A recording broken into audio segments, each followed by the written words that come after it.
no se va a tolerar ningún tipo de comportamiento judicial. Sí, gracias. O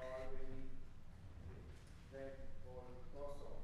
¿A quien no siga estas reglas si la sacar y puede ser infraccionada?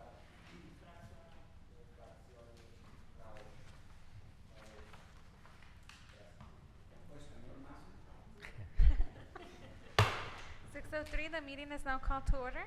Ms. Marin, would you please lead us in the Pledge of Allegiance?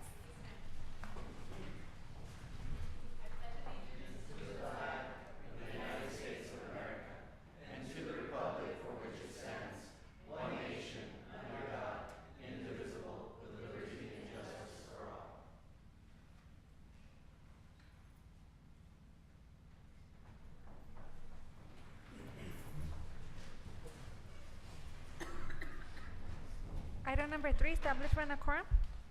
Rene Rodriguez is absent. Cesar Nevares is absent. Ralph Duran. Here. Mayor Elia Garcia. Here. Victor Perez. Here. And Ivan Colombia Lopez. Here. Mayor, we have a quorum.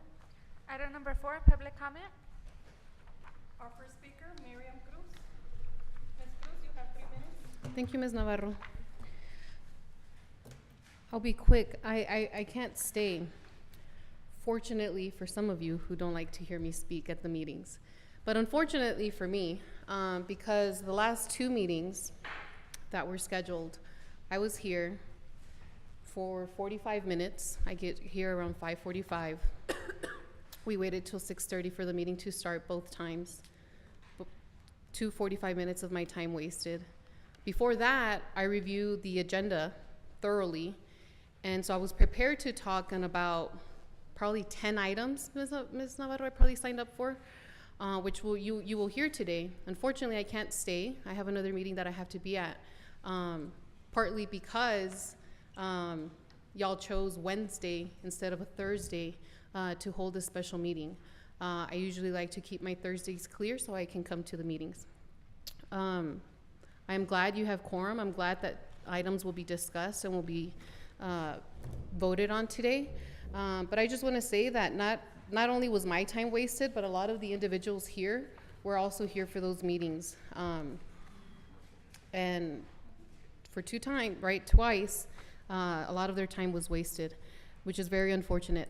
I usually come up here and I praise the city council for doing a good job. This time I think we dropped the ball. So I'm shaming you a little, but maybe y'all need it, because it's unfortunate. It's a waste of time, waste of money, and stuff, especially when you're having staff here as well. Other than that, in other news of Socorro, Stockyard continues to have speeding issues, still having 18-wheelers. We have a nice big sign, the ones that you see on I-10 with the words on it, parked outside of Stockyard.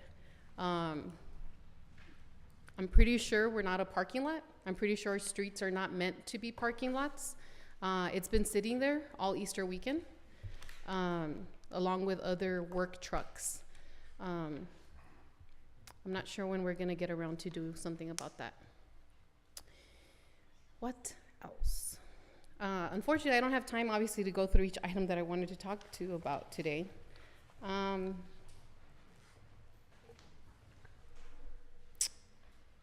So, oh well. I'll be looking forward to watching the video online. So I'll just remind you, if you could please speak into your microphone so I can make sure that I hear everything that you guys say today. Thank you. Jose Martinez. Señor Martinez. Pase.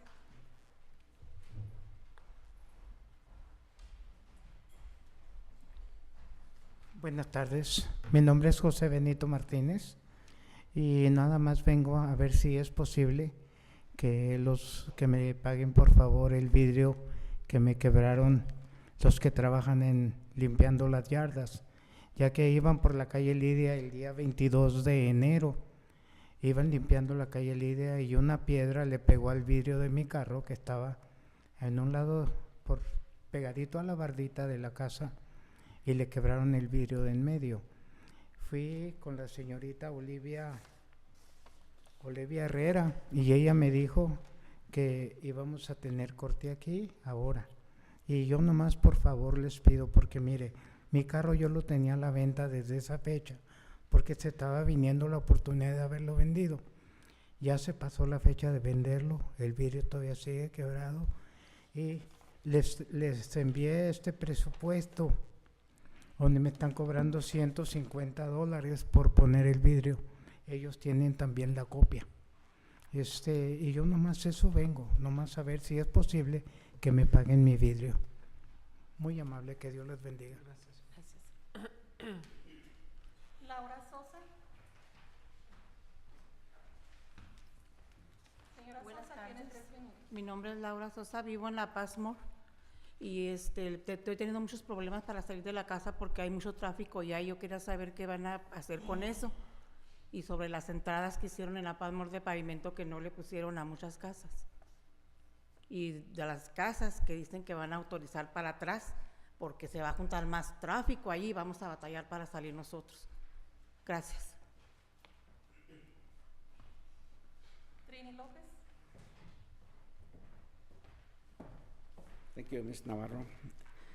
My name is Trini Lopez, and I am a taxpayer since day one of the reincorporation of the city. I have several questions here. The first one is that I've been trying to talk to council members and mayor for the last 2 weeks. I dialed at least 30 times in total, no answer. One of the individuals have a voicemail where it's inviting me to text. I did text it, no answer. I have a situation that there is a situation that I found last time that I came over here to the meeting, which was just a coincidence that I was about to talk about that item, and it was to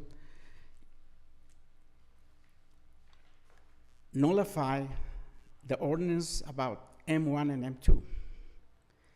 That means that you're closing doors to investors to come and create jobs and pay taxes with products and services that they might be providing. On the other hand, you are opening the door to developers to create R2s or R3s as well. One example is on Socorro Road, a bunch of a big apartment section, and I found out today that about over 42 acres going to be applying for R2, close to the area of Ms. Sosa was talking about, Passmore, in that area of the canal. I think it's overwhelming. I mean, the city of Socorro do not have those proper roads to get rid of that traffic.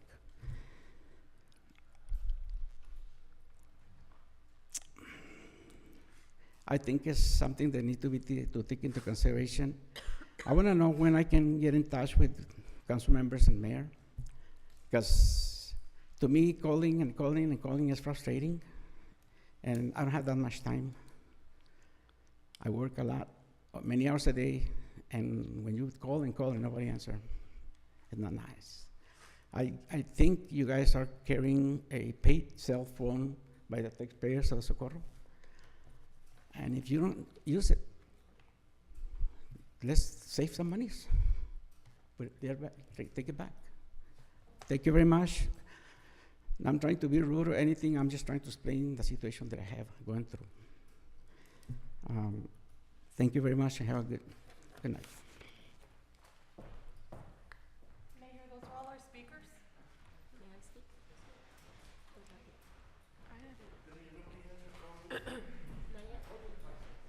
For to respond? To respond? Or Mayor, just for speak? the record, Mr. Rene Rodriguez at 6:12. We can't respond. Only if it's policy. But if it's not policy, we can't respond. Hey, we don't no longer do R3s. No, what, I was trying to see if we could respond because, Yeah, I know. Only respond. can we to policy. change? But we no longer do R3s. No, I'm not saying that. I'm saying, can we We can respond to public comment only with existing policy. Sorry for my tardiness. Work.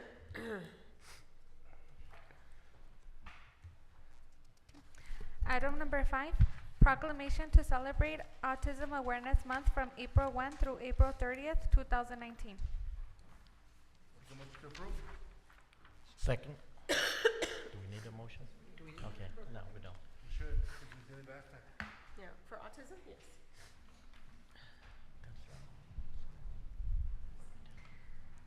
Last year we did this.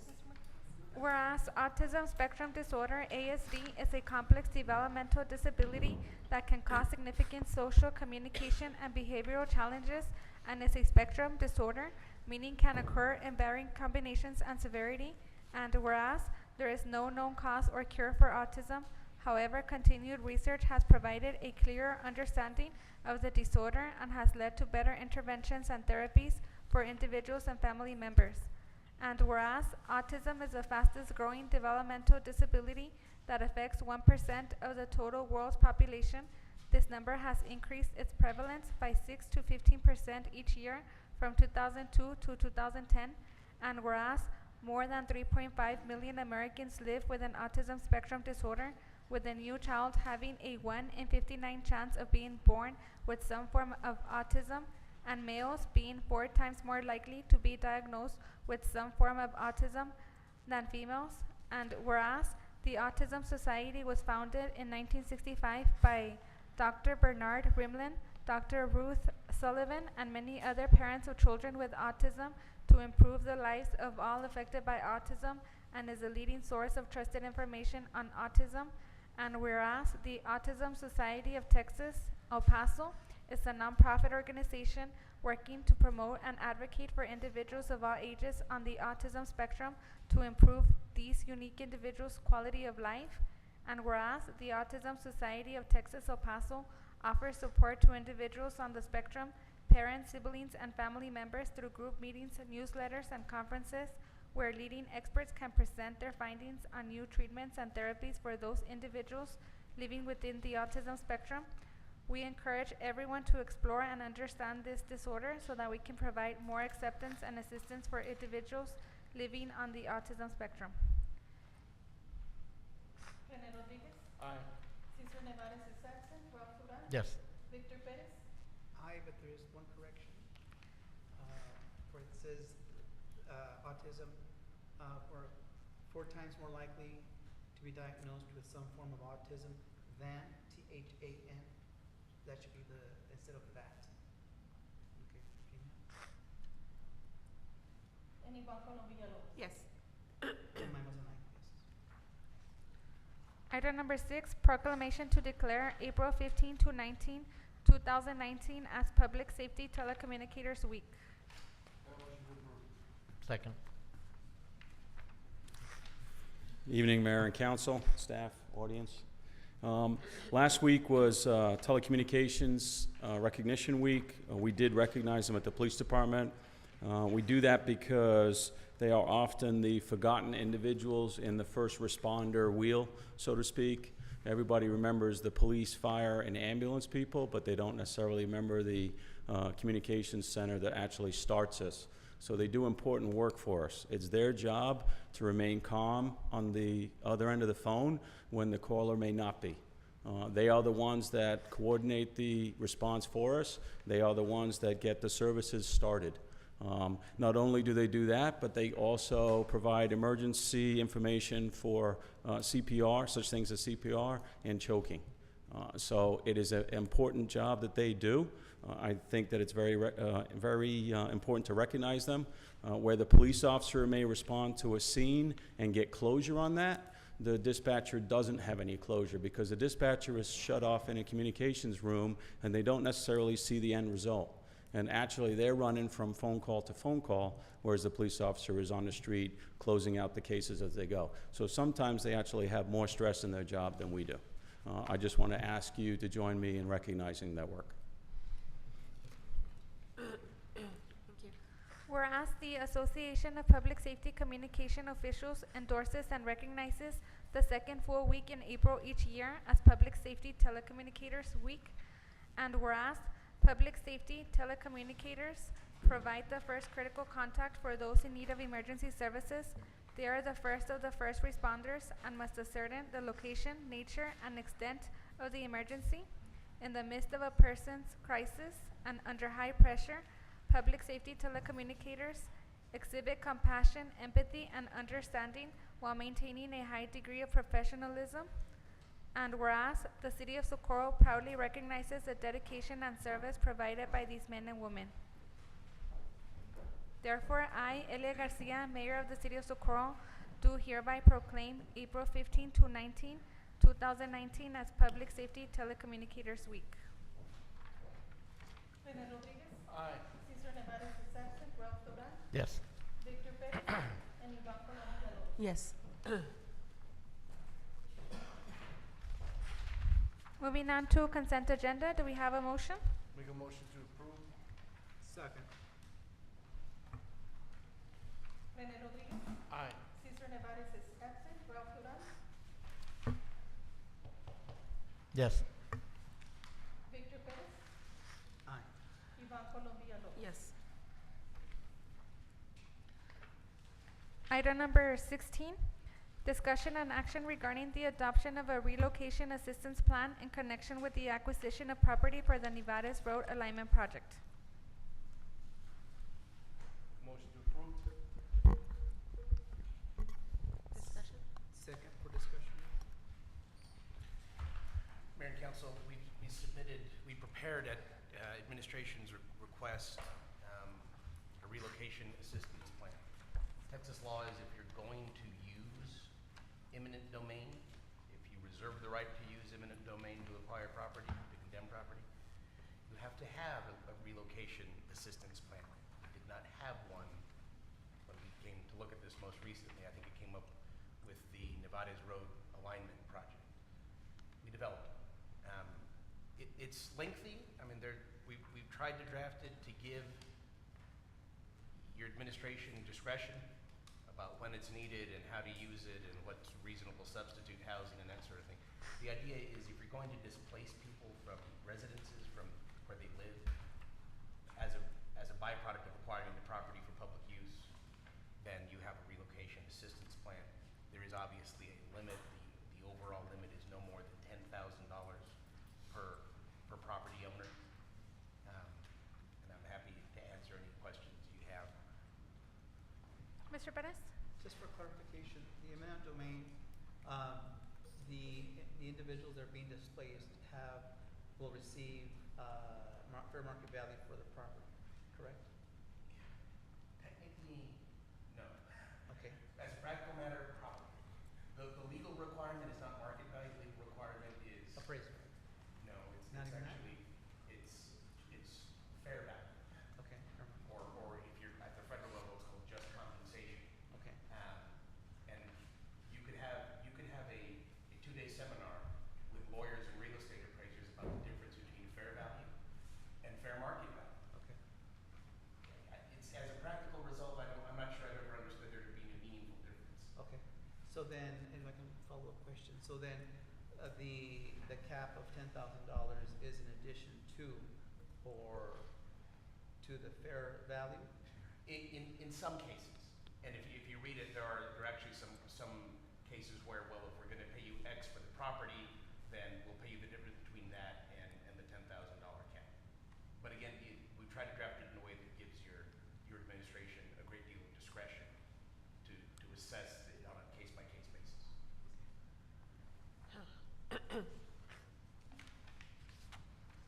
Ms. Villalobos? At this time, do we have any speakers for this item? And this is just being presented now, and it will be, there's more to it to come, or today is discussion and action, and that's it? This is discussion and action on the plan.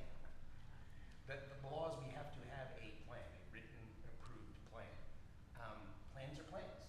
And my experience, both with your current administration and with other elected bodies, is even though if you have a written plan in place, when it comes to actually spending money and acquiring a particular piece of property for a particular dollar amount, is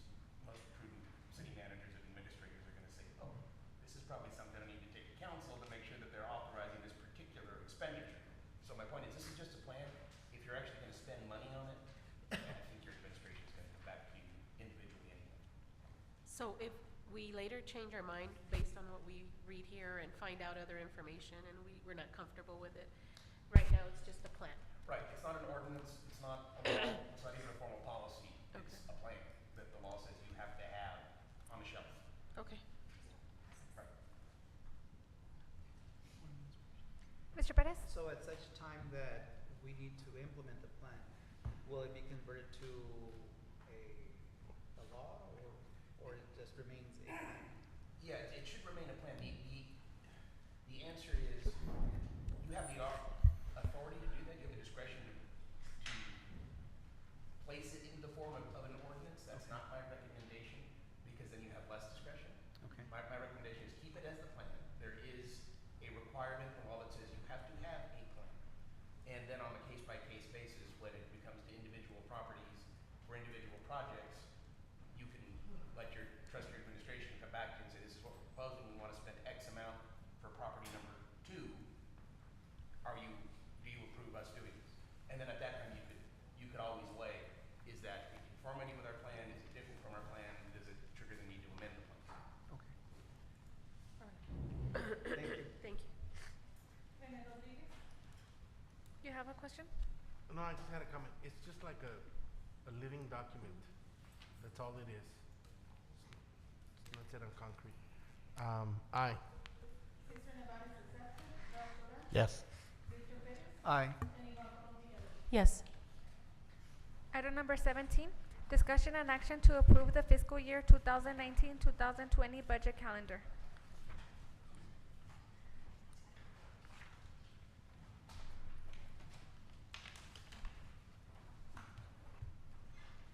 I'm sorry, did I miss the part where we moved the numbers around?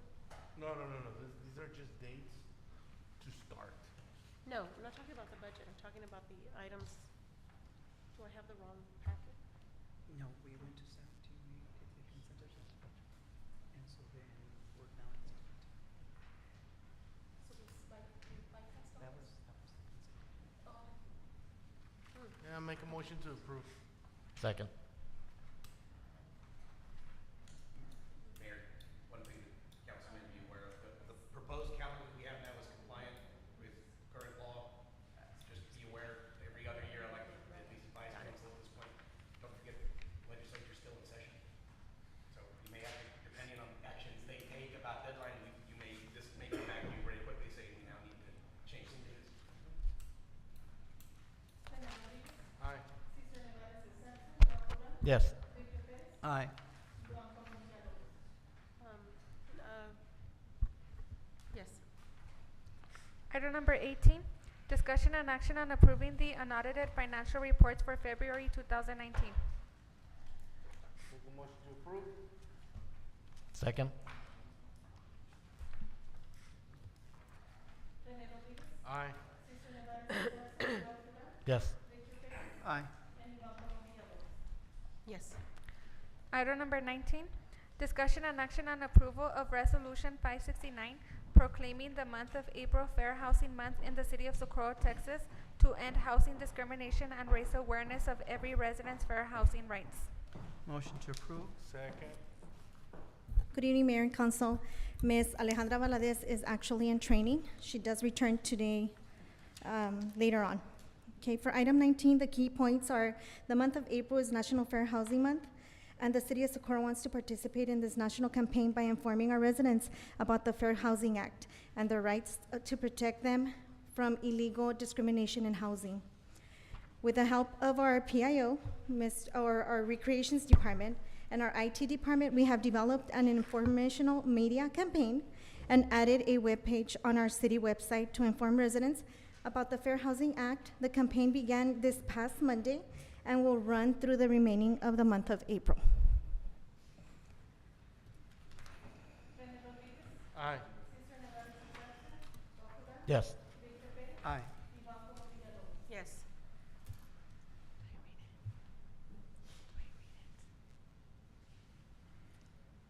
We read it? Resolution 569, proclamation of April as Fair Housing Month. Whereas Title 8 of the Civil Rights Act of 1968 as amended prohibits discrimination in housing and declares it a national policy to provide within constitutional limits for fair housing in the United States. And whereas the principle of fair housing is not only national law and national policy, but a fundamental human concept and entitlement for all Americans. And whereas the National Fair Housing Law during the month of April provides an opportunity for all Americans to recognize that complete success in the goal of equal housing opportunity can only be accomplished with the help and cooperation of all Americans. Now, therefore, we, the City Council of the City of Socorro, do proclaim April as Fair Housing Month in the City of Socorro and do hereby urge all the citizens of this locality to become aware of and support the Fair Housing Law.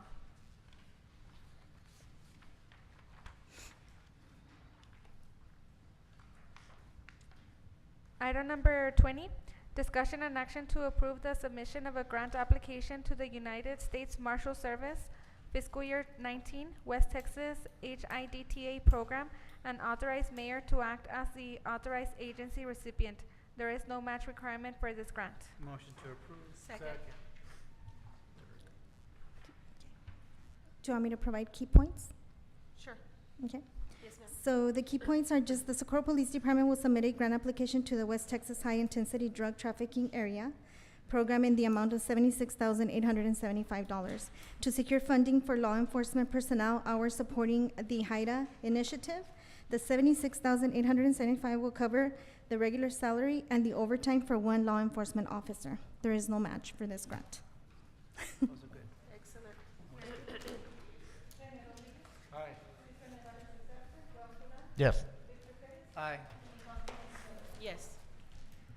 Item 21, discussion and action to rescind contract award for administrative professional services to Border CDC for Texas CDBG fiscal year 2017-2018, contract number 7218460, and to reinitiate the procurement process following all state and federal guidelines as per the Texas CDBG program. Motion to approve for discussion. Okay. So a couple of meetings back, we had come to you and stated that we were going through a desk review on our last Texas CDBG grant. There were some findings that were found. However, monetarily, it's not affecting us. However, the recommendation was to resend the contract that we have for the awarded contract that we have moving forward, just because there were so many discrepancies with our last grant administrator. Okay, but we are not being docked financially. All they're saying is that we have to go out and procure those services and make sure we make it fair to everyone. So that's what we're asking is to rescind. Even though there was a council motion on the contract, there was never a contract that was signed with Border CDC for this award. Aye. Yes. Aye. Yes. Item number 22, discussion and action on approval for the police department to start a Citizens Academy in the city of Socorro. This will be for citizens of Socorro to attend an 8-week program where they will understand how the police department recruits applicants, the training they receive, programs that the officers are involved in, as well as hands-on exercises. Tentative start date would be May 7th, 2019. Make a motion to approve. Second. Second. So, when I was going through my interview process and you ultimately decided that you would hire me, this was one of the points that I came up with, that we would have more community involvement programs. So this is the first, besides the meetings that I've been doing, this is the first formal community program that we're introducing. There'll be follow-on from this, such things as Community Neighborhood Watch and the Explorer program are two other formal programs. This is the first one because we wanted to start it in May. This is an 8-week program. The residents will be spending 2 hours a week with us. We will go over things such as why do police officers do what they do, what does traffic enforcement look like, what does use of force look like, what does the penal code look like. There'll be a session with me as far as questions and answers. It's an opportunity for them, or for the residents and the community to tell me what they would like to see from their police department. Thank you, sir. Awesome. Aye. Yes. Aye. Item number 23, discussion and action on the plat approval for JOP Memorial Apartments being a portion of Tracks 11 and 11A, Block 6, Socorro Grant.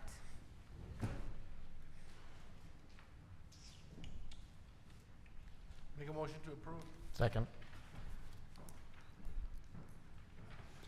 Good evening, Mayor and Council. This is a minor plat proposed off of Nevada's Road. They're trying to subdivide 15 acres into 4 lots, and the Planning and Zoning Commission recommends approval. The plat is shown on the screen.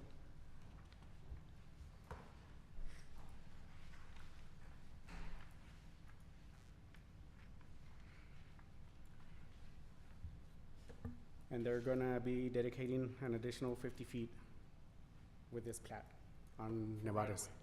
Yes. Okay, perfect. Perfect. An additional 50 feet on the frontage. Is that? Yes.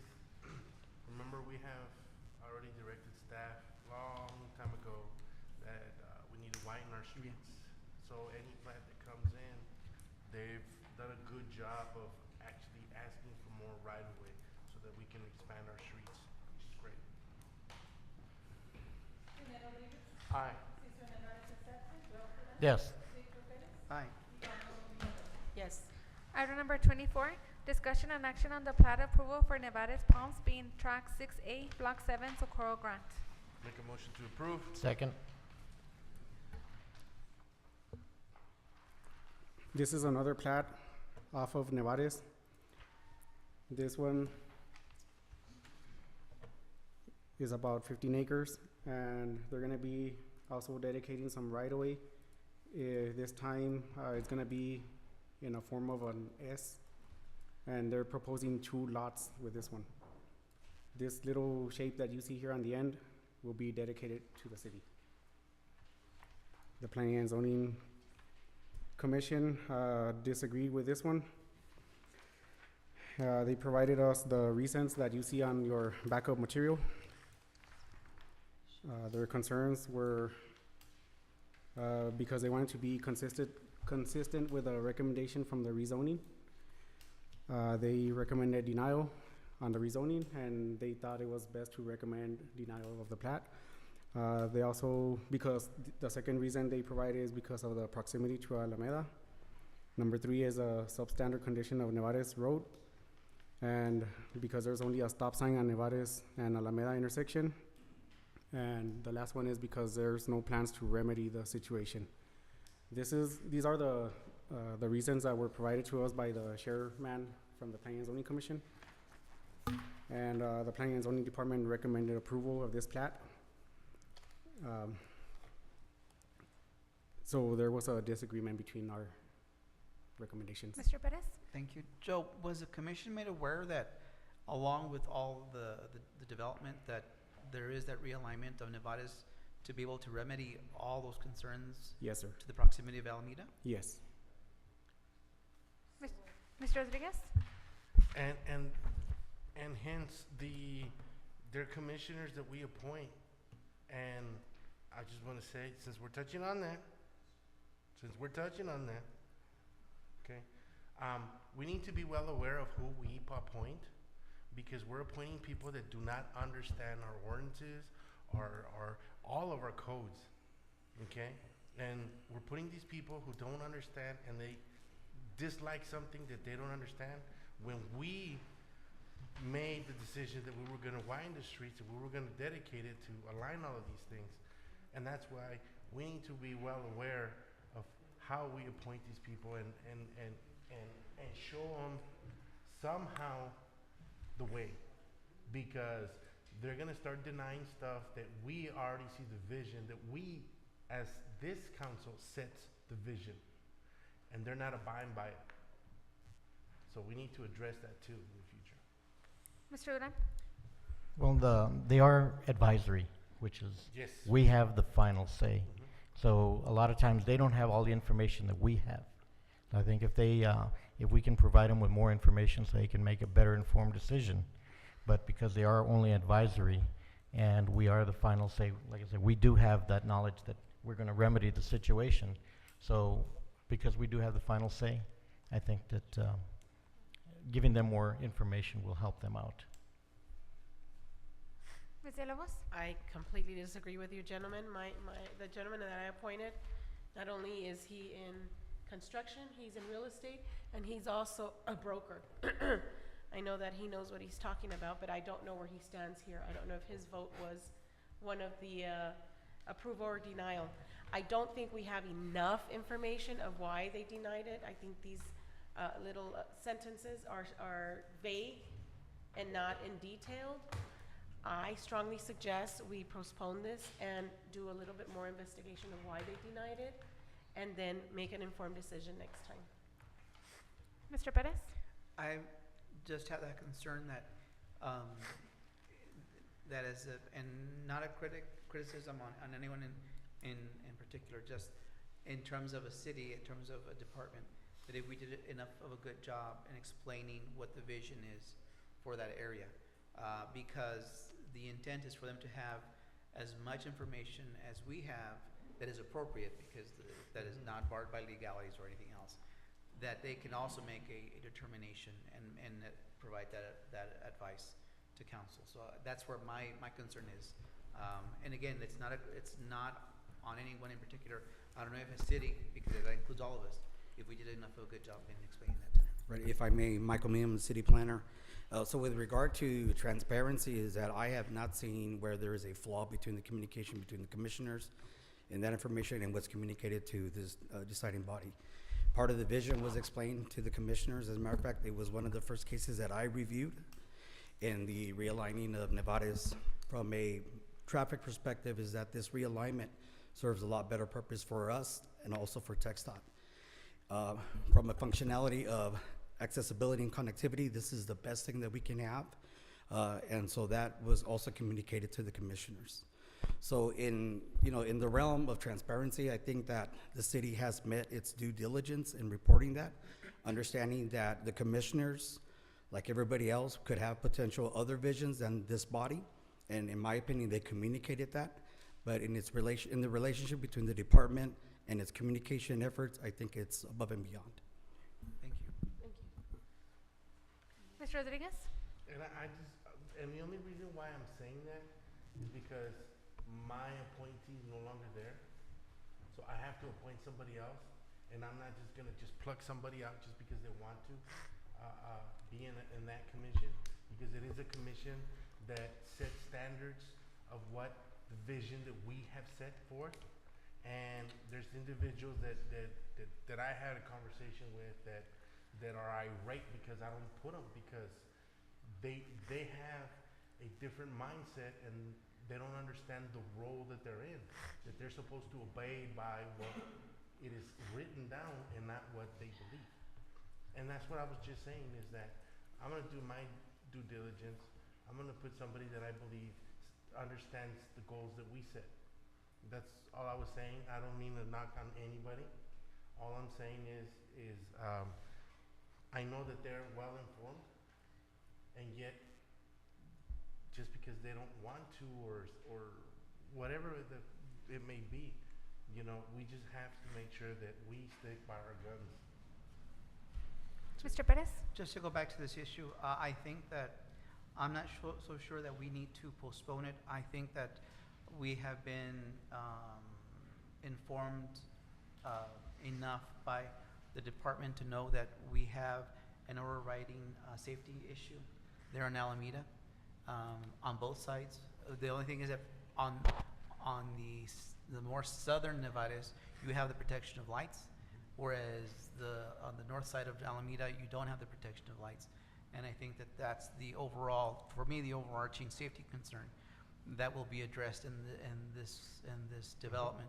And so I understand what you're saying, but I think that we have enough information, at least for me anyway, to go on and make a decision about it. All right, thank you. Aye. Yes. Aye. Yes. Item number 25, discussion and action on the replat approval for Vinedo Acres Replat H, being all of Lot 6D, Block B, Pinedo Acres Replat D at 11182 Fredonia. Make a motion to approve. Second.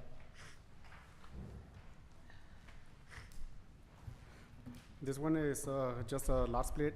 They want to create this panhandle lot. The original, on your backup material, you're gonna see that the driveway they were proposing was 15 feet. The recommendation that was given to them was to modify it to 20 feet for emergency services. And the plat that you see here on the screen is the corrected one submitted by the engineer.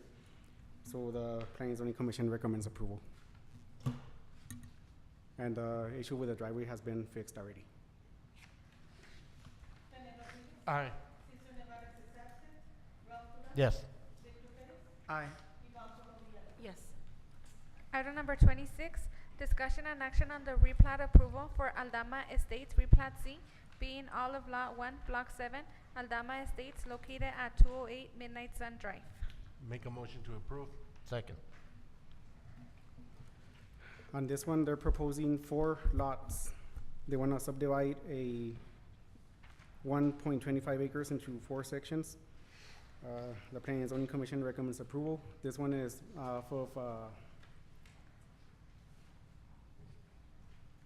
Midnight Sun, 208 Midnight Sun. It's the property in the corner.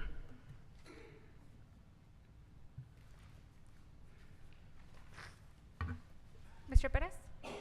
Joe, will that be enough for, I guess it's for residential, for the residential Yes. use? The intended residential Yes, sir. use? It meets the minimum required area for all 4 lots. They're all over 10,000 square feet.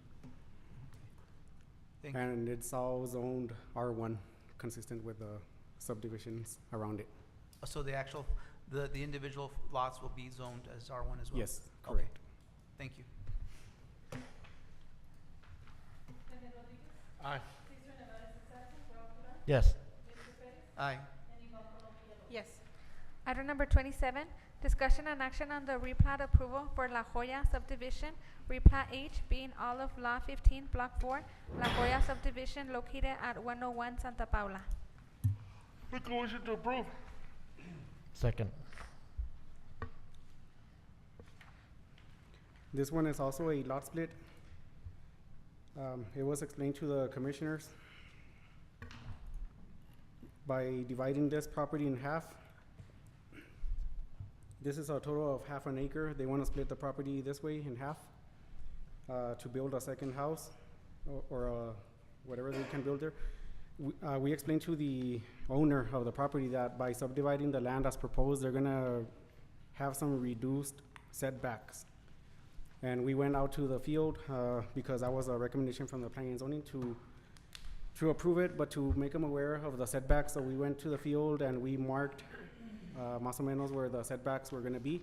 And he's aware that he's gonna be limited on the space where he's gonna be allowed to have a building or whatever they wanna propose here in the back. Mr. Perez? So who gets the tree? It's gonna be on the new lot. It's gonna be on the new lot? Yes, the new property line will be right here, more or less. Okay. So is it a 2-story that they're building? No, they still don't know what they're gonna be able to build there. They're trying to brainstorm and see what they're gonna build. Thank you. Thank you. Sorry. Aye. Yes. Aye. Yes. Item number 28, discussion and action on the preliminary plat approval for Leonora Estates Unit 1, replat A being all Pinecrest Estates Unit 1, replat A and Leonora Estates Unit 1 amending plat.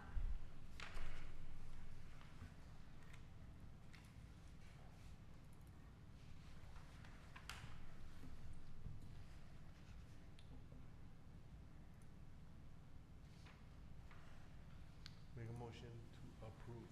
Second. This is a preliminary plat. Most of the subdivision has already been approved. Yes. They just brought this back because they included additional blocks that were already approved on another occasion. Recently, they came back and let me show you here. They asked for a zoning change on a portion that they had classified as commercial.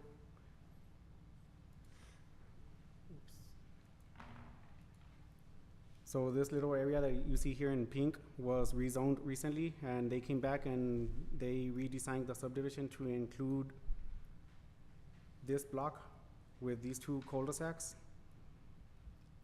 And the only thing that the 911 district recommended is that because they named the streets after fallen police officers, they just recommended that they use the middle initial for the name because the street names are too long.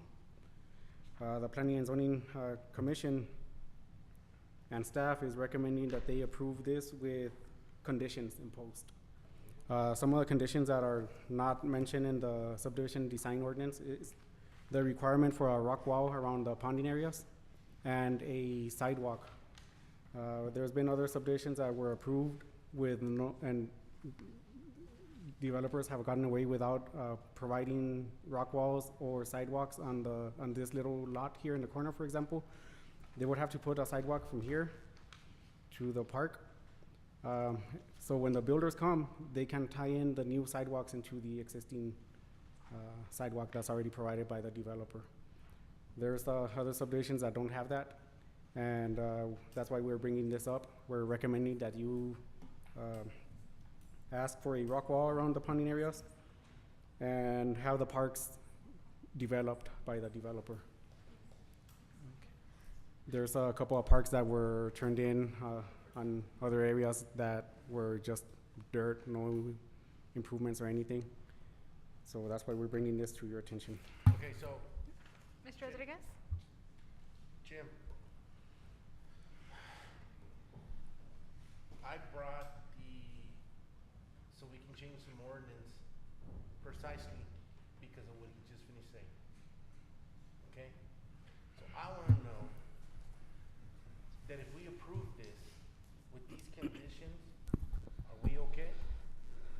If there is, yeah. In other words, if we give them the zoning change that they're asking, right?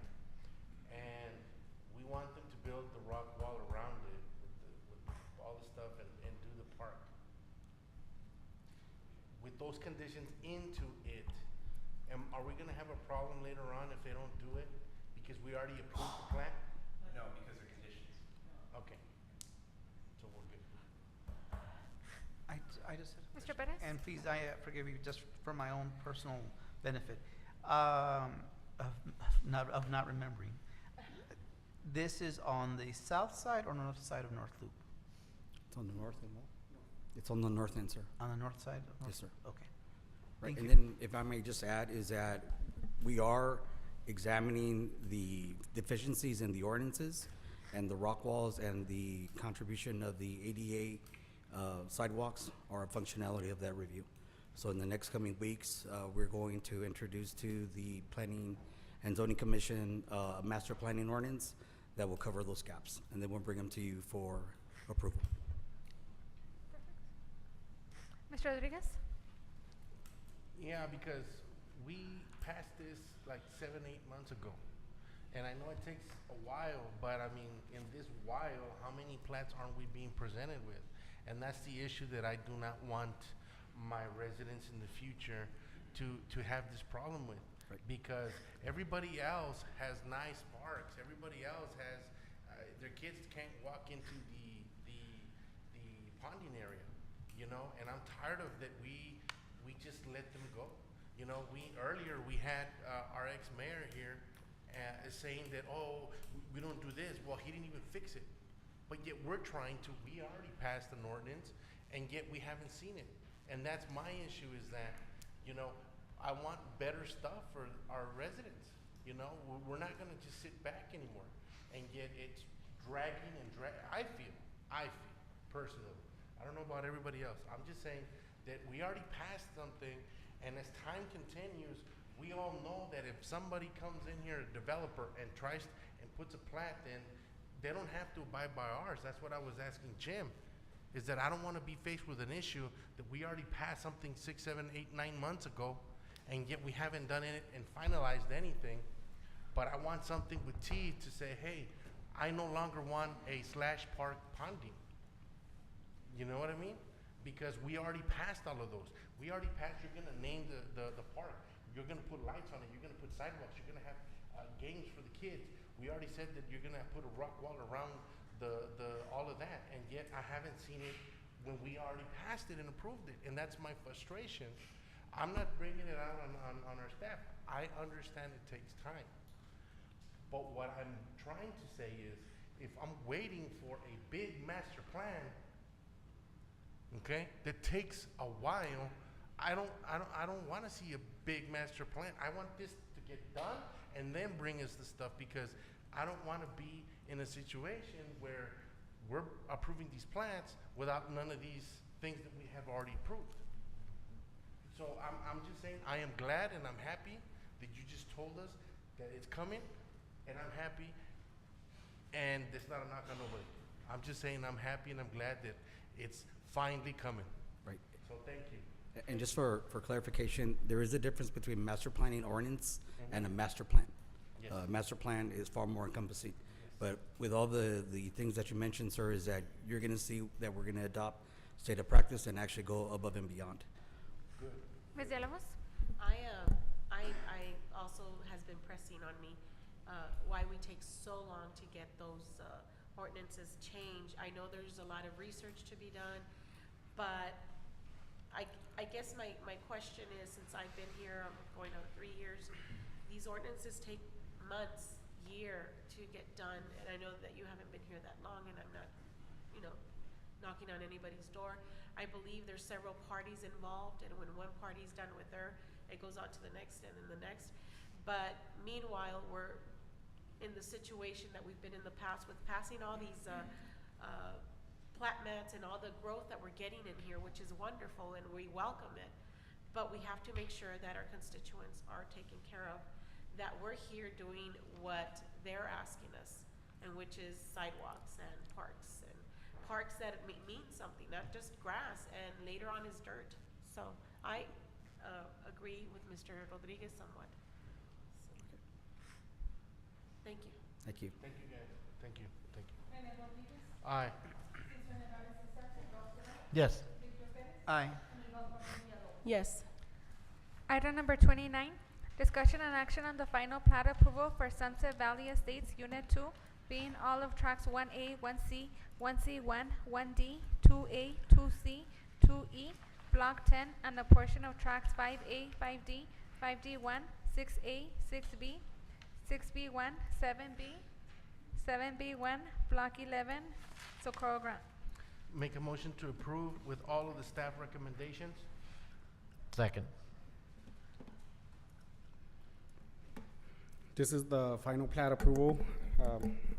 The subdivision right now is under construction. The final plat that was submitted is exactly the same as a preliminary plat. It all matches. Jim? Mayor? Mr. Rodriguez? With all the recommendations, right? Right.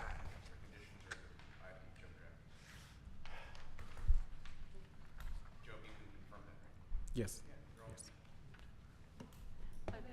I'm sorry, I have a, Ms. just 'cause I Villalobos? can't, I'm sorry, just 'cause I can't see, Oh. I apologize. The, I couldn't even see it here, and this is why I'm asking. It's too small for me. Where exactly on North Loop is this? What's the other street? I'm sorry. Oh, I'm sorry. This is the fire department, Oh, and then this is Bauman right here. no, It- okay. It's, there's a new subdivision that's getting worked on right now. You see a lot of excavation going on. Uh-huh. This is the second part of, or the extension of that subdivision. This is unit 2. Okay, all righty then. Thank you, I appreciate it. I Yes. just- Rene Rodriguez, Aye. Cesar Nevares is absent, Ralph Durant, Yes. Victor Pérez, Just for clarification, these are R2 dwellings, correct, eventually, that we're asking for? Yes, this is unit 2 of the But subdivision. the actual, but just for clarity, so people understand that we're not, that the lots are R2. Yes, Yeah. yes, yes. Which is 10,000 or more square feet? 6,000? Let me just verify that real quick before. Yes, it's a R2 zone. The lots were designed a little bit smaller. They vary from about 6,000 to 8,000 square feet. Oh, And again, I just want to make the clarification that we no longer do R3. Exactly. R3, Yes. so- No longer do R3s. Yes. Already, aye. Yes. Item number 30, discussion and action to approve agreement for information matrix hosted by Lawrence Fishburne and to authorize city manager or her designee to execute agreement. Motion to approve. Second. Good afternoon, Mayor and Council. You went ahead and instructed staff to go ahead and meet with our legal team to look at the agreement that was presented to us. Based on the information provided by Information Matrix, our legal came back with 3 items that they went ahead and created an addendum for us to present to Information Matrix. This addendum is very common for City of Socorro contracts. It's something that they felt is needed in all City of Socorro contracts, which identifies City of Socorro, actually El Paso County, as a location for any mediations or any kind of legal discussions, things of that nature.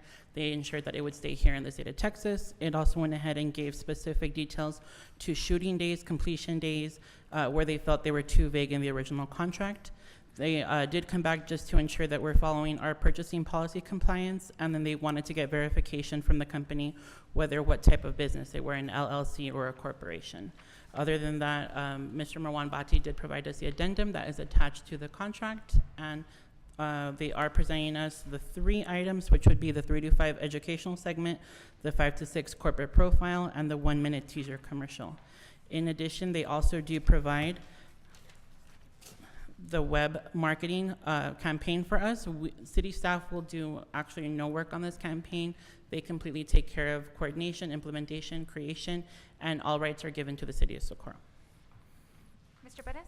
Quick question, just, so then, is it a nonprofit or? It is not a nonprofit, it is a corporation. It is a for-profit corporation? It's a for-profit. Thank you. I know it's been a while since I last presented on the item. Does anybody have any specific questions? Will Lawrence Fishburne be the one narrating? He may not be on location, but he will be saying the word City of Socorro, Texas. All right, thank you. Sultry voice. Yes. Bye.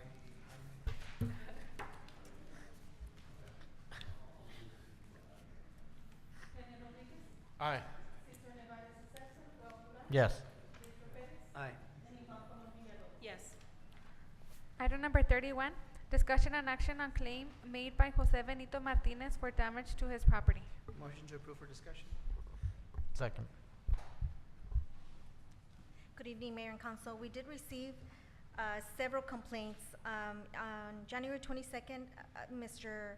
Martinez came to our location and stated that our Public Works was working out there and that we, with the weed eater, the window was broken. We did conduct several witness statements from the employees, and they're really good at reporting. Sometimes we have hit like a wall and they reported immediately. This time no one saw anything and viewed anything. By speaking to the attorney, we do have sovereign immunity to these type of claims. However, since Mr. Trini Lopez, we had brought his claim and it was denied, we thought these claims should follow the same process, right? They're claiming that this happened, however, they didn't see it happen. It's just the employees were there, and they're thinking it was the employees that broke that window. Mr. Duran? How soon after the employees were there was it reported? It was on that same day. Same day? So right now we're on 31, but 32, 33 are the same claims in the same area, and okay. Mayor, I can tell you, the city manager made us aware of the claims, and I do believe the city is immune from them. You have sovereign immunity, you don't have any liability for that. And the law is, if you're not spending it for a public purpose, you can't spend public money just for individual benefit. So if you have immunity, then you can't just decide to pay it just because you want to be, you want to, in the interest of community relations or otherwise. Ms. Villalobos? Even if it were we were at, or. But or- we weren't at fault. No, I'm just saying, even if we were at fault, we're still we Yeah, still don't have that's the nature of sovereign immunity. Yeah. If it was, if, how do you say this? If you didn't need, the law is this, if you had to pay everything for which you were at fault, well, then there would be no sovereign immunity. I mean, sovereign immunity only applies where, yeah, you're at fault, but you still have sovereign immunity. You don't have to pay, you can't pay. Okay, and I completely understand, but as a constituent, if this would happen to me and it was not my fault, it would not be fair, even if it was sovereign Yeah, immunity. I can tell you, it's the nature of sovereign immunity. There's very specific exceptions for when you cause damage. Basically, one of the biggest exceptions is motor-driven equipment. It has to be a motor vehicle. And so you have cases where, there's a construction project going on and a public employee drops a gallon of paint on a car 2 stories below and smashes the car. And there's no dispute. Everybody says, no, the employee says, yeah, I dropped it. It was me. I made a mistake. There was no motor-driven equipment involved. He dropped the can of paint. They're immune. And how do you say, what is it, sovereign immunity? How do you say that in Spanish? Because Soberanía. Soberanía. Soberanía. Do you mind explaining that to the gentleman in Spanish so he understands? Este señor es, Martínez. Mr. Perez? Mr. Martínez. are they speaking? Were they going to speak? Are they going to speak? Was Nobody signed up. Señor Martínez, estamos tratando el reclamo que usted hizo, ¿verdad?, sobre el cristal de su vehículo. Entonces, el abogado que nos está informando y aconsejando que la ciudad de Socorro tiene soberanía, por decir, ¿verdad?, en que cuando hay una situación en que se quiebra, por ejemplo, un cristal, la ciudad no está en una situación para poder pagar el daño hecho. Una de las razones es de que al momento en que se gastan fondos públicos, el gasto sería de fondo público para reparar su cristal. Entonces no se pueden usar fondos públicos para el beneficio personal, que en este caso sería la comostura o reemplazar el cristal de su auto. Entonces, la ciudad de Socorro ahorita no estamos en una situación para poder de poder recompensar por los reclamos que se han sometido. Y esto es tanto esta ciudad como otras ciudades también. Señora Colón Villalobos, creo que el frase en español es inmunidad soberana. Soberana, yeah. Creo. Sovereignty is soberanía. Okay. Okay. Entonces, could you repeat that, sir, just to be on the safe side?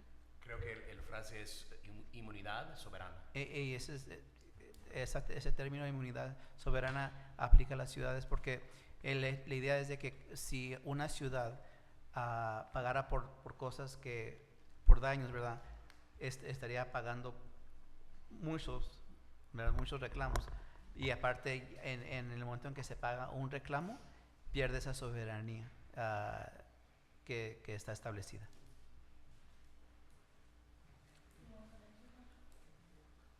So, at this time, Rescind, not amend. well, actually, it would be to maximum. It would be not to rescind, but I would amend my motion to deny the claim. Second. Let me. Ms. Villalobos? Señor Martínez, ¿sí entendió? ¿Sí entiende? Sí. Desgraciadamente, el gobierno o oficinas de gobierno como esta, sí. Ajá. Por favor, que me dejen lo que me diga, dígaselo a ella y luego mañana. Ok. Y así yo ya me entero de todo, porque yo ya tengo los aparatos y yo entiendo nada. Ok. Así lo dejamos. Gracias. Gracias. Aye. Yes. I don't like it, but aye. I completely agree with him. I don't like it, but unfortunately, yes. Item number 32, discussion and action on claim made by Jose Huereca for damage to his property. I think we're in the same boat as 31.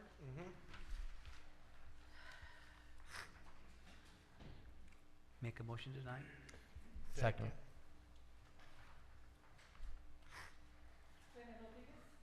Aye. Yes.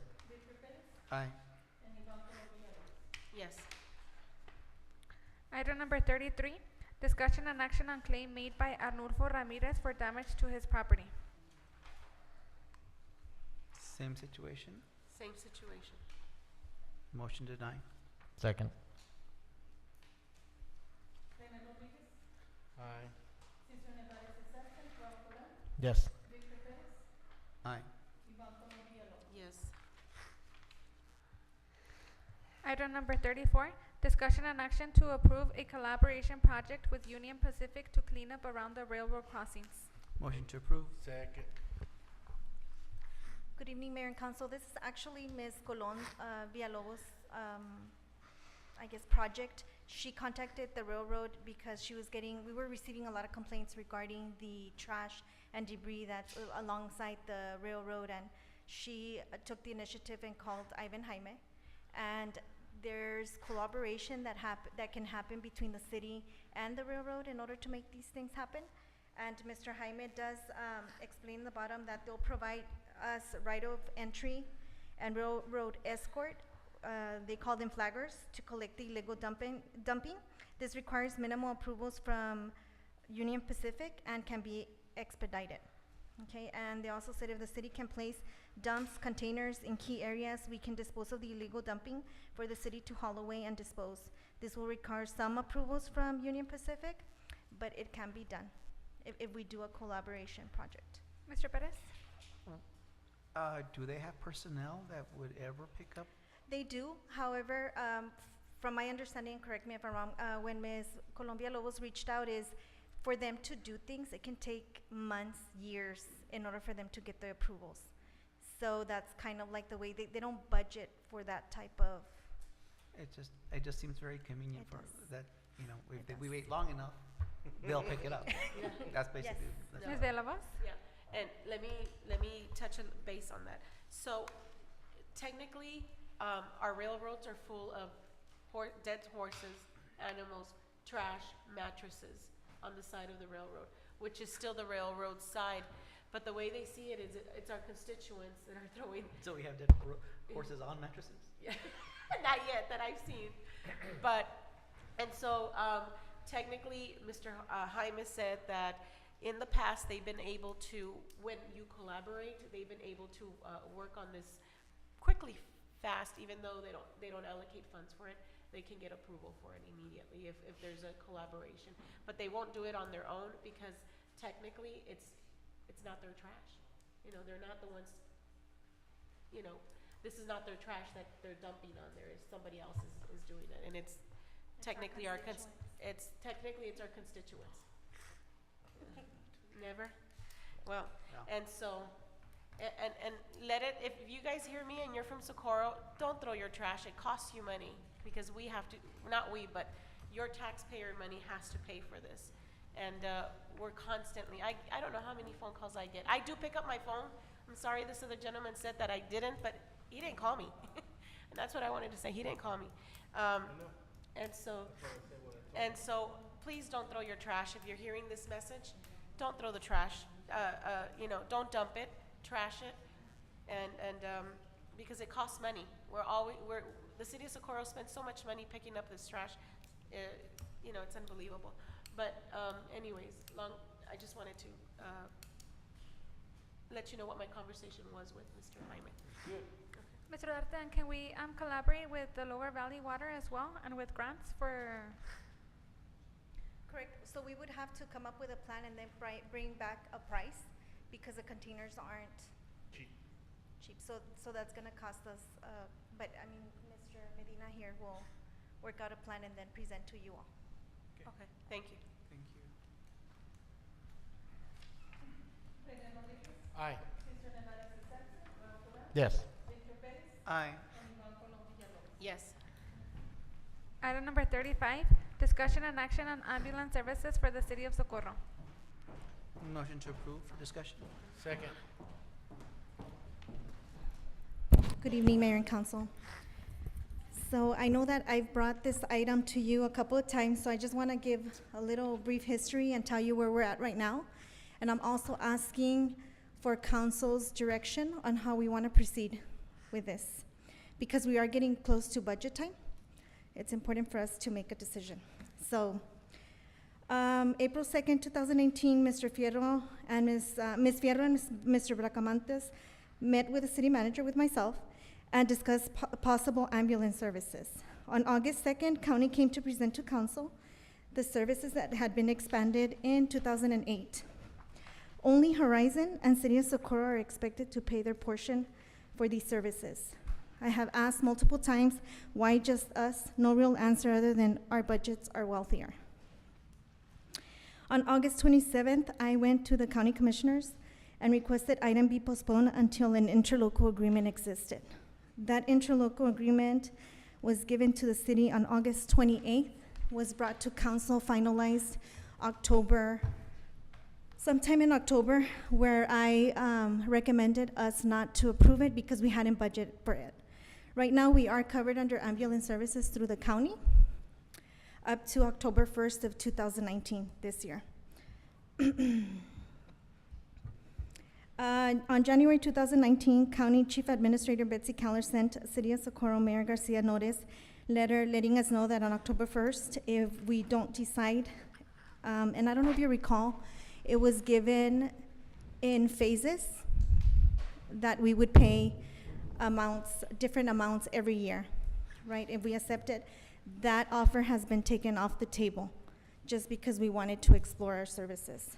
On January 22nd, we met with ESD, Captain Joe Salcedo and Commissioner Adrian Santana, Socorro Mayor Lieutenant Ray, and Captain Salcedo expressed that they wanted to meet because Life Ambulance had contacted them, letting them know that by October 1st, Life Ambulance was not going to be dispatched.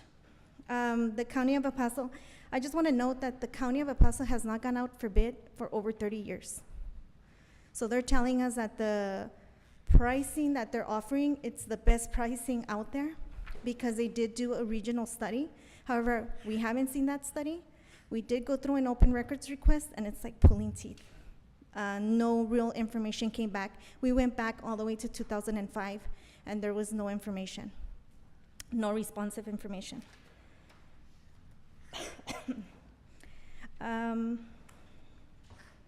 So emergency management services is not defined statutorily as an essential service that must be provided throughout the state of Texas. In other words, it's not an essential function. Okay? However, we do not want to go out without ambulance services. So on March 19th, we met with Commissioner Perez and expressed our concerns. Both Rep at Large and District 4 were there at the meeting. So I do know that we have received letters from Betsy Keller stating that she hasn't heard from us. That's an untrue statement because we've been out there talking to them regarding our concerns. What was that? I'm sorry? What did you just finish saying? That Ms. Betsy Keller sent out notices stating that she sent out a letter to us on January 22nd and that she has not heard from the city. And I know I have That's a not talked lie. to her directly. That's a lie, right there. However, lie. I know, I mean, we've had several conversations, not with her, but with the county regarding this matter.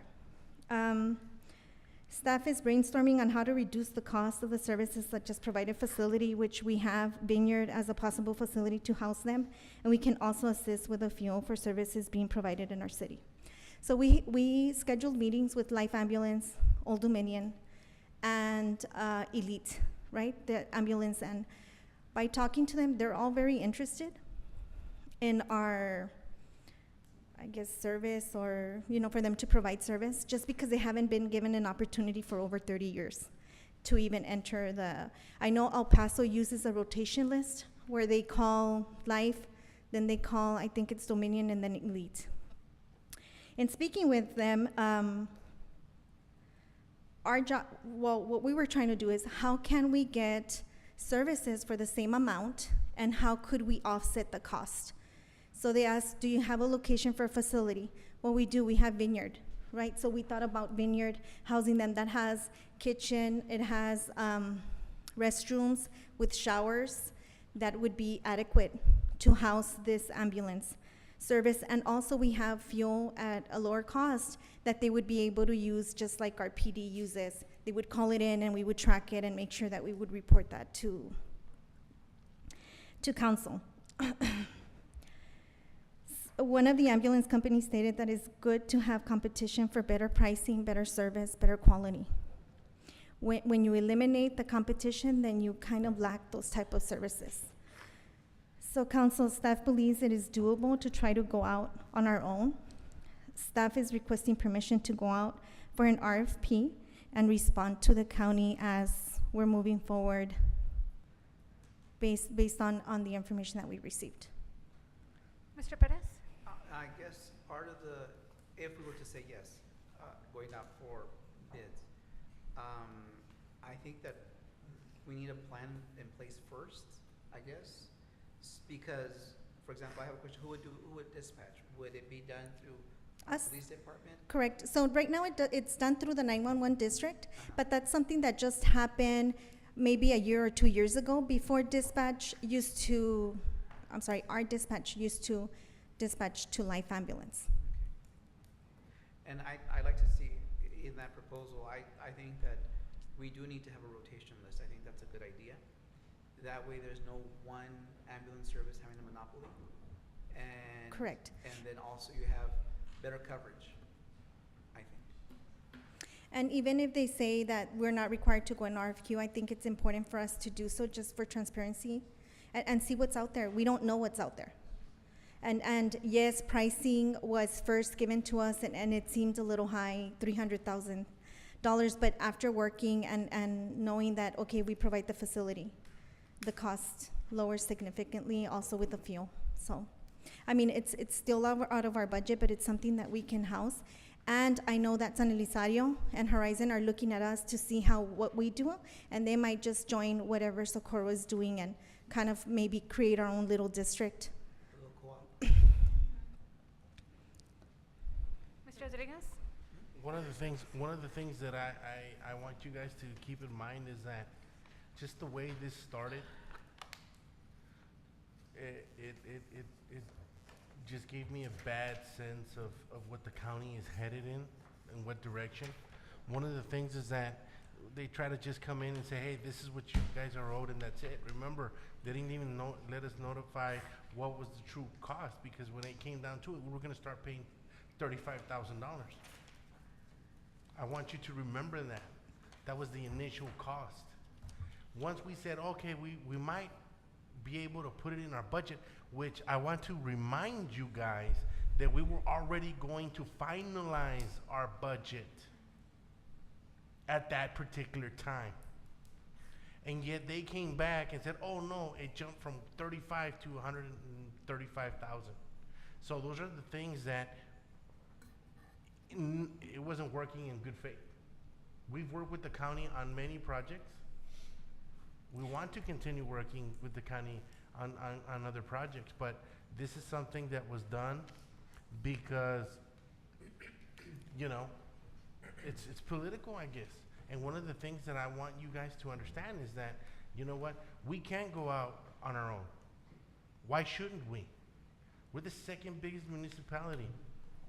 We have to start acting now and really doing this, you know? We don't have to provide one, we really don't. But, you know, if the county wants to be the bad individual in the room and say, hey, you know what, we're gonna strip your 32,000 residents from a service that, you know, if you're having a heart attack and you're gonna die because we don't wanna provide that service, let them be. I think that they're pushing our backs against the wall, and I think that we should just, you know, pony up and say, hey, well, you know what, we're gonna go out and look for our own services. And we're gonna do that. I'll be more than willing to go and tell them, you know what, well, we'll do this, but we need a tax break too, because we're ponying up money for that too. I think it's very unfair that, they can balloon their budget and stuff, and yet we are gonna end up paying more. So I think that it's time for us to look and do our own thing.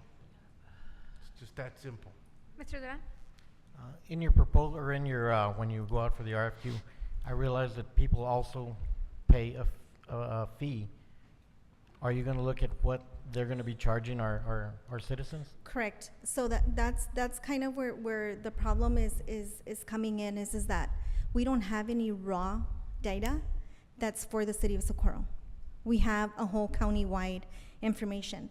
This is what Life Ambulance gives them to report. Out of $457,000 that they pay out to ambulance services, this is what they receive, is a report that they say. This report right here in 2019, from December 31st, 2018 to March 31st, 2019, they're stating that the city of Socorro received 1,256 calls. Horizon received 1,900. In 2013, before this one, we weren't able to find another one till 2013.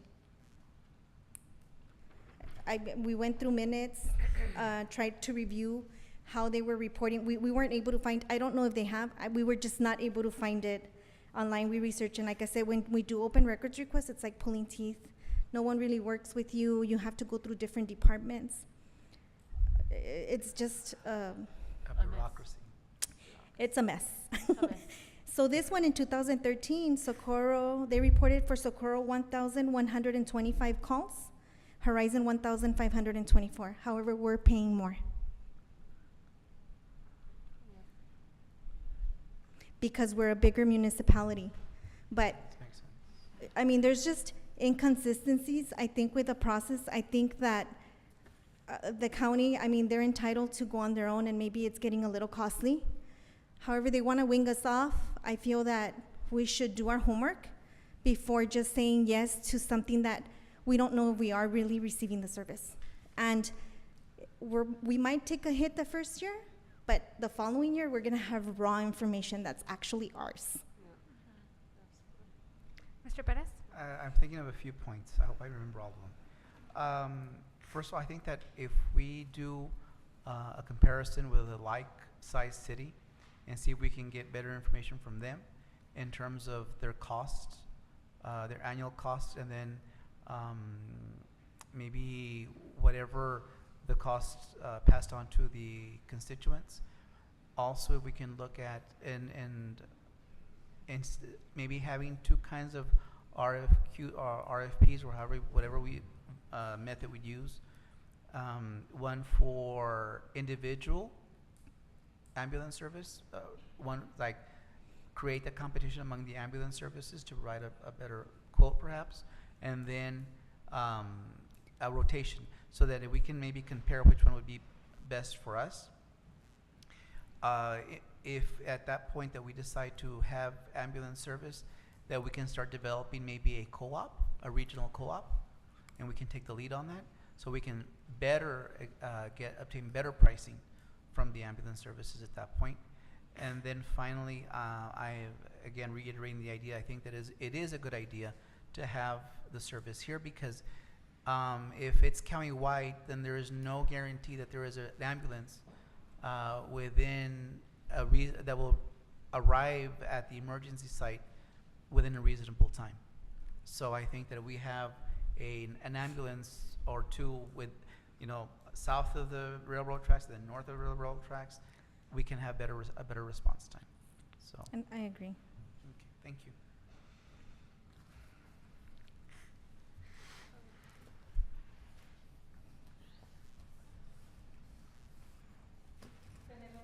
Aye. Yes. Aye. Yes. What was the motion? Because I'm asking for direction, and it was just approval, but no direction. Well, I guess. Discussion. Can you and make action it on part of ambulance the- service? Yeah. Well, I guess we've been Part talking of the about motion? RFP, so if, very quickly, clarification to the motion would be to seek out. Thank you. services. So that's my motion, Sorry. because I approve for it, so. Add what Mr. Perez said to my motion. Item number 36, discussion and action on animal control services for the city of Socorro. More dead horses.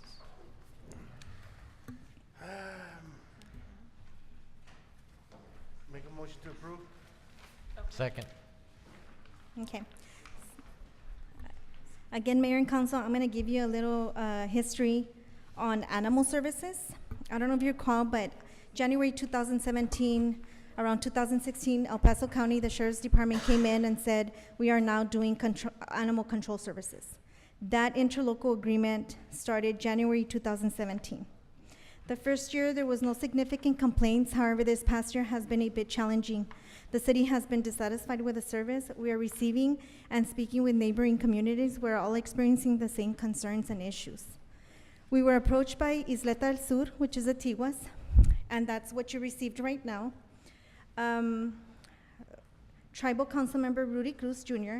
for a potential partnership. They're currently providing services to Fort Bliss and have the capability to offer these services to the city of Socorro, which is the animal service where they go pick up the animals. This past year, we have experienced that we call animal control services, and they're taking 2 to 3 days turnaround time to call. In their agreement, it states that if they can't pick up, then we will pick up the animals and house them until they're able to pick them up. However, we're not equipped to do that. We're not trained to do that. So I have provided council a proposal from the Tiguas. They are proposing in the amount of $70,000 a year for the service, but it tells you the availability, the turnaround time is 3 hours for them to respond to the call. I also want to add that since 2017, when we received or we signed this interlocal agreement, we have not received one citation here in our municipal courts for animal control enforcement. With the Tiguas, it would allow us that if we get the call, we would concurrently go, either our police or our code enforcement would go out there and cite. Director Powell from the animal services at the city of El Paso, right? Because we pay them for the sheltering. And I don't know if you recall, maybe about 2 years ago, I went out there because I said, how hard can it be? Well, it's a huge undertaking.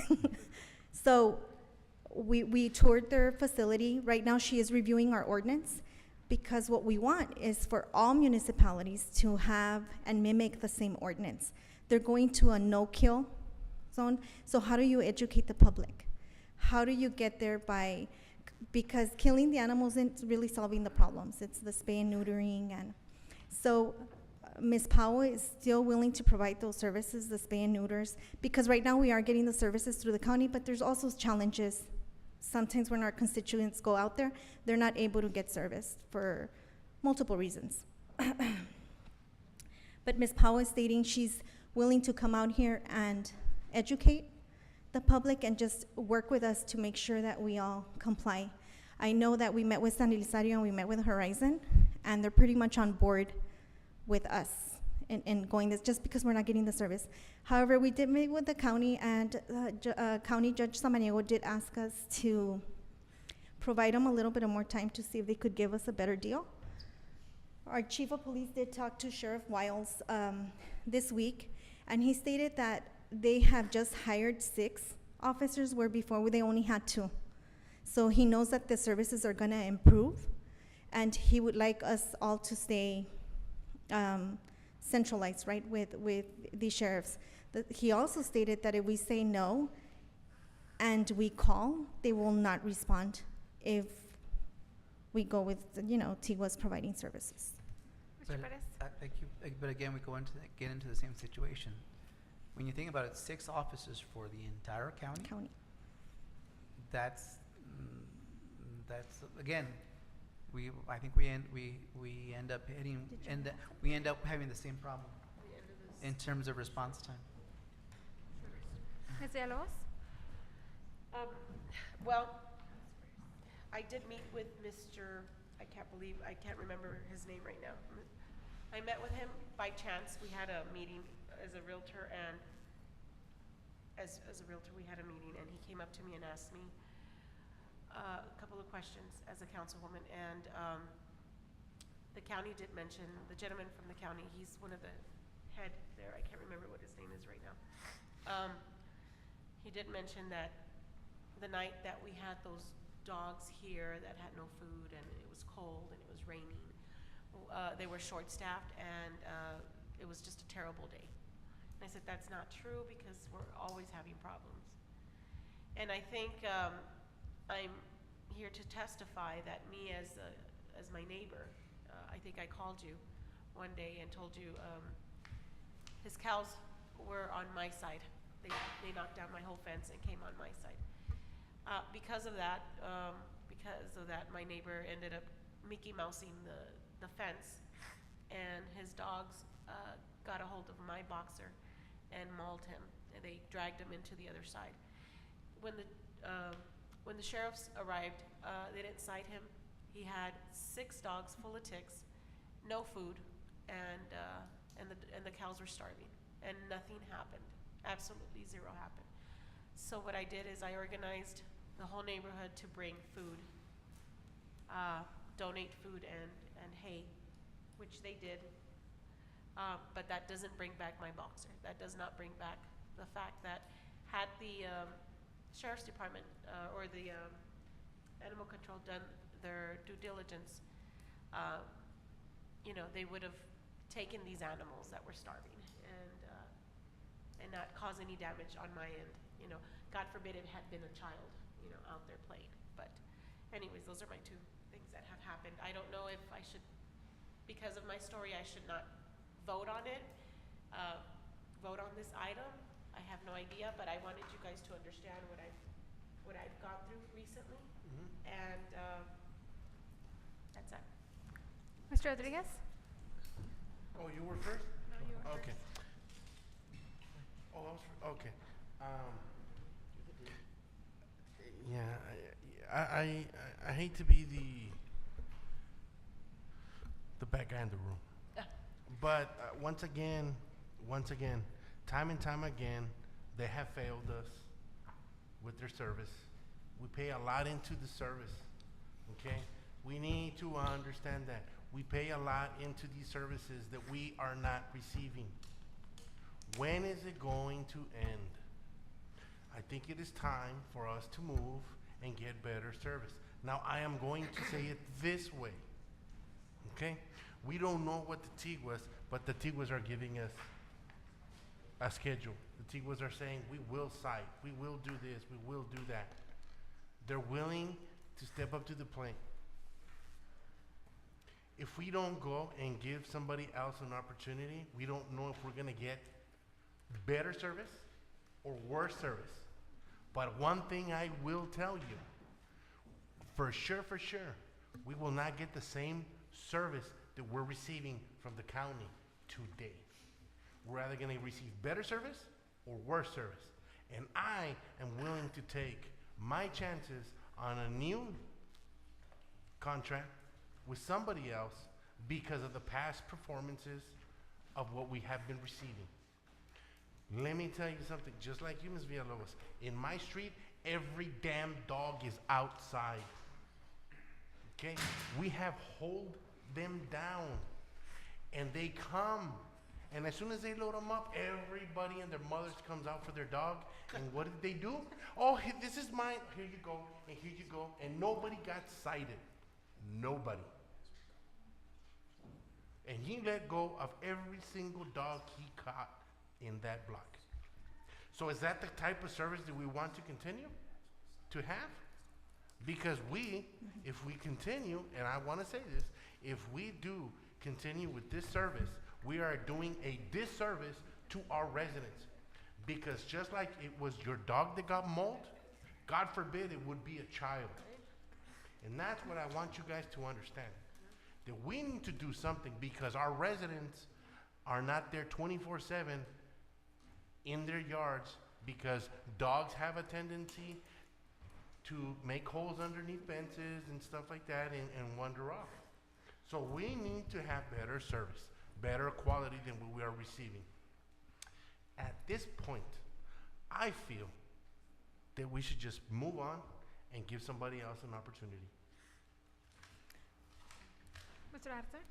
I just wanted to add that before the city of El Paso would provide these services, and I think that at that point we were receiving excellent service. At that point, we were paying $472,000 to the city of El Paso for these services.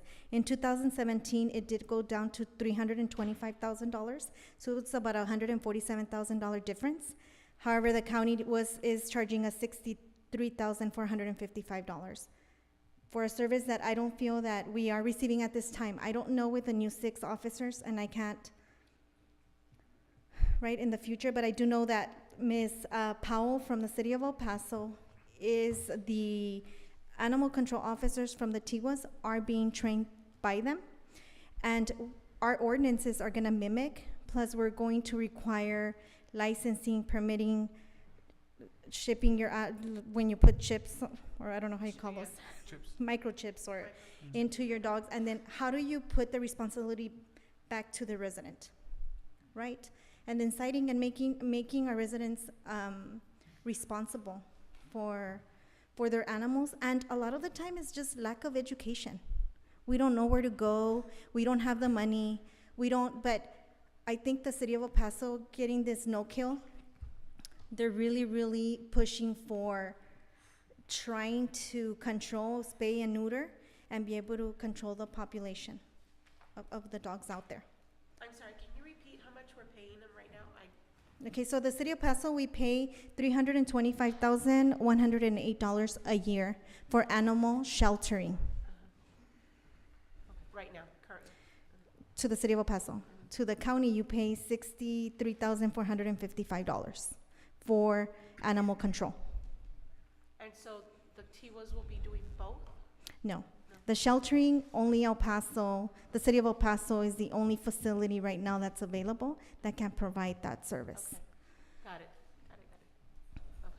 And that's I mean, like I stated, we went out there and viewed to see if we could open our own sheltering.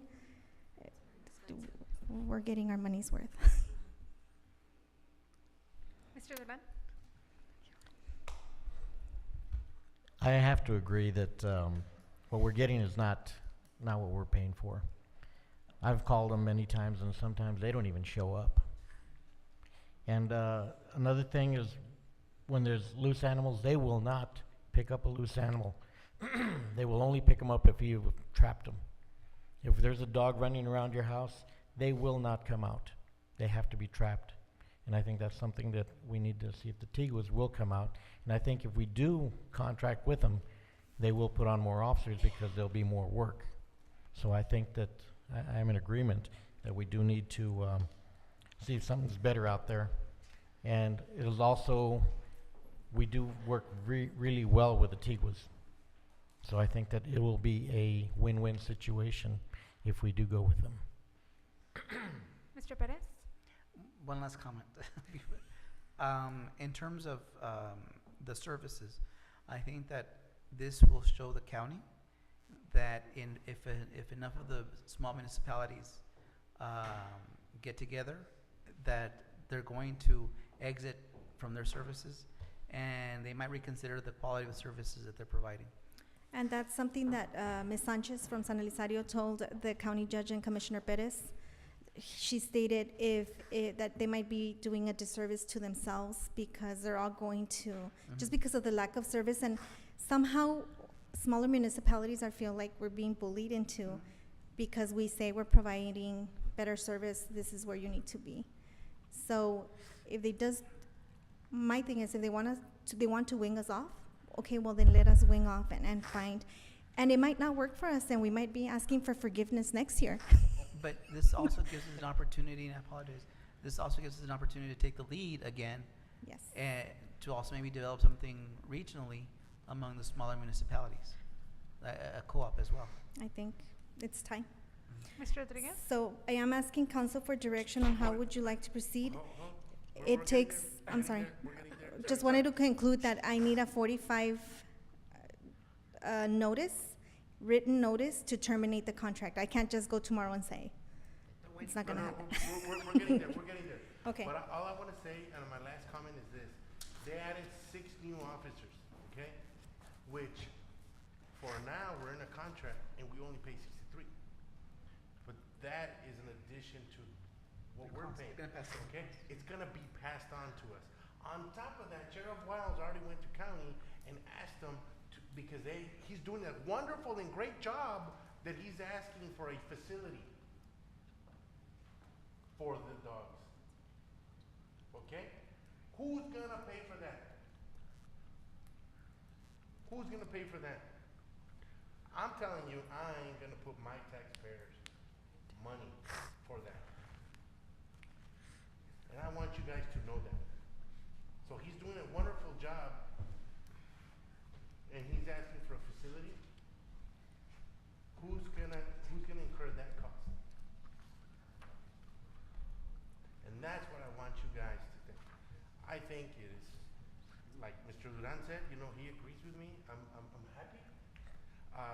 And we need to, we're doing a disservice if we stay with this service to our constituents. You know, I don't see, you know, the county is moving in a like I said, in a different direction. You know, you know, and we have to do what's best for us. And I think that if Ms. Rodarte needs some more direction on her 45 days, I think that that we should give her the opportunity to go ahead and move forward with this. Who made the motion, Ms. Navarro?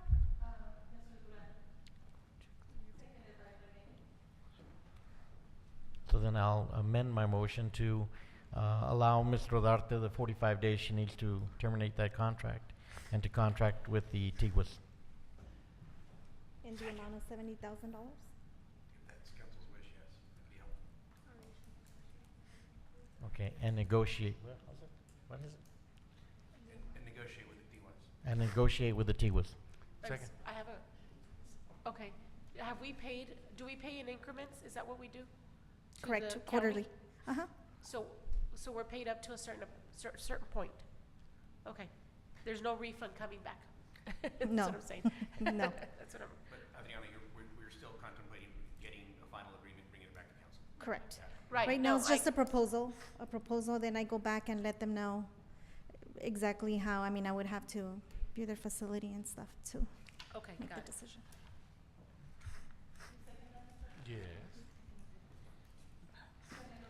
Aye. Yes. Aye. Yes.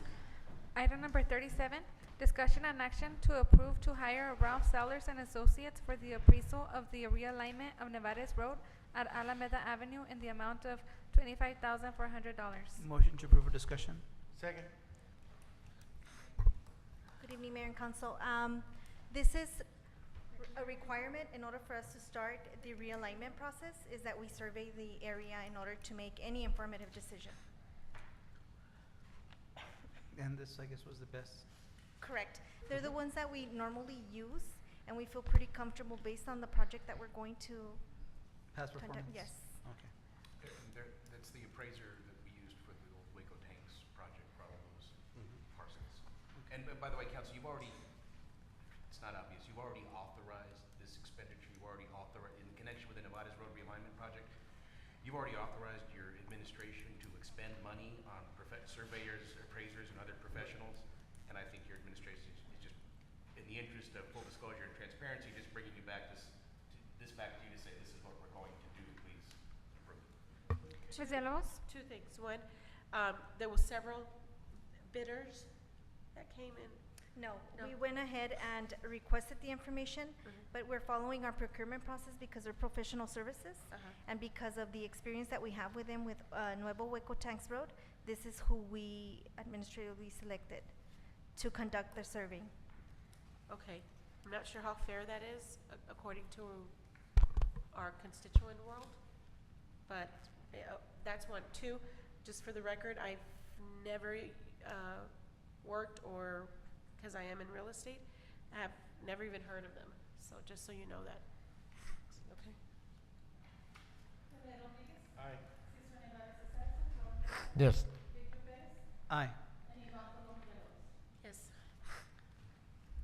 Item number 38, discussion and action to assess urgently the irrigation ditch overpass current road design near 226 and 241 Passmore. Also presently, there is only one speed limit sign on Passmore, requesting additional speed signs. Other issues indicated in the same area is the improper manhole cover and lack of sidewalks for pedestrian students walking to and from school, and requesting 2 guardrails. Mr. Duran? Mayor, could we move this item to executive session for consultation with the attorney? Second. I don't know if we need to. I think we Well, need. I guess he wants to ask something at a time. We can vote on it. Okay.